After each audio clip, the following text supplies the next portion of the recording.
Hi friend, তোমরা দেখতে পাচ্ছ এটা হচ্ছে তিলপাড়া ব্যারেজ।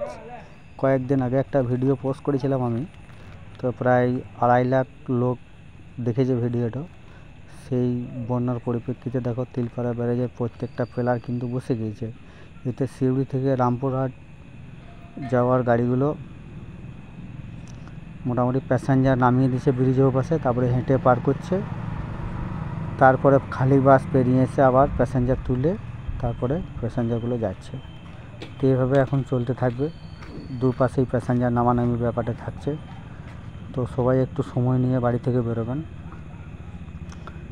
ব্রিজের পরিস্থিতি খুবই খারাপ আছে, বিপজ্জনক অবস্থায়, ওই জন্য গাড়ি বন্ধ করতে হয়েছে। যারা লোড গাড়ি চালাচ্ছে 10 চাকা, 18 চাকা, 16 চাকা, সব আন্ডারলোডের গাড়ি যতদূর সম্ভব, তো সেই সব গাড়িগুলো কিন্তু ঘুরিয়ে সাঁইথিয়া দিকে নিয়ে যাওয়া হচ্ছে।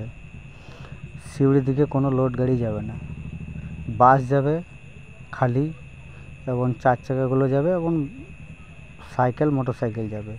আর প্রত্যেকটা প্যাসেঞ্জারকে হেঁটে ব্রিজটা পার করতে হবে। এই সময়টা নিয়েই বাড়ি থেকে বেরোতে হবে, ঠিক আছে? আর ব্রিজের অবস্থা খুব ভালো নয়। দেখো অনেকেই বাস থেকে নেমেছে, দেখো ফগলাইনে কাজও করছিল নিচে, কিন্তু কাজ করা এই বর্ষার জন্যে খুবই কষ্টকর, কাজ করা যাচ্ছে না। হয়তো এই বর্ষা পেরিয়ে যাওয়ার পর কাজ চলবে।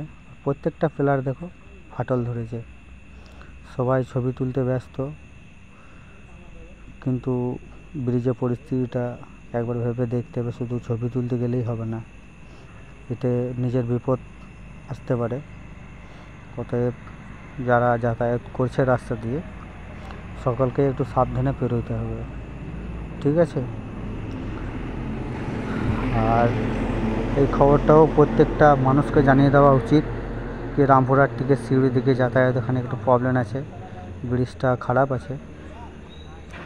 যদিও ব্রিজের সেরকম কিছু হয়নি, পিলারগুলোই ভেঙেছে, তবে একটু মানুষের মধ্যে আতঙ্ক তো আছেই। এই দেখো বাসটা আসছে, দেখো বাসের পিছনে প্যাসেঞ্জারগুলো আছে। এই বাসটা ব্রিজটা পার করে প্যাসেঞ্জারগুলোকে চাপিয়ে তারপরে যাবে। তো এইভাবে এখন যতদিন ব্রিজটা কাজ না হচ্ছে ততদিন পর্যন্ত এইরকমই মনে হয় চলবে। তো দেখা যাক কত তাড়াতাড়ি সারানোর ব্যবস্থা হয়। এই মেসেজ নিশ্চয়ই সরকারের কাছে গিয়েছে, সরকার সেটা ব্যবস্থা নেবে আশা করছি। তাছাড়া আমাদের পাশেই সিউড়ি হসপিটাল আছে, একটু যাতায়াতেরও প্রবলেম হবে সকলেরই, যারা এমার্জেন্সি থাকে অনেক সময়। তো রাস্তায় জ্যাম যদি থাকে তাহলে তো অ্যাম্বুলেন্স নিয়ে যাওয়াটাও খুব প্রবলেমের মধ্যে পড়তে হয়। তো বেশি বেশি করে ভিডিওটা সবাই শেয়ার করো, যাতে সবাই জানতে পারে যে এই পরিস্থিতি আছে।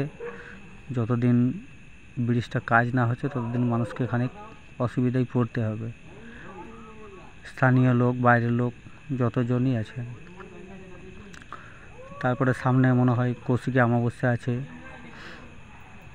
জন্মাষ্টমী আছে, এই নিয়েও মানুষের যাতায়াত থাকে এদিকে, যেহেতু বেশ কিছু মন্দির আমাদের রাস্তা দিয়েই পড়ছে আর কি। সেই হিসেবেই বলছি ভিডিওটা বেশি বেশি করে শেয়ার করে প্রত্যেকটা মানুষের কাছে পৌঁছে দেওয়ার জন্য অনুরোধ করছি আমি। সকলে ভালো থাকবেন, সুস্থ থাকবেন, এবং ভিডিওটা শেয়ার করে যাবেন। ধন্যবাদ সকলকে।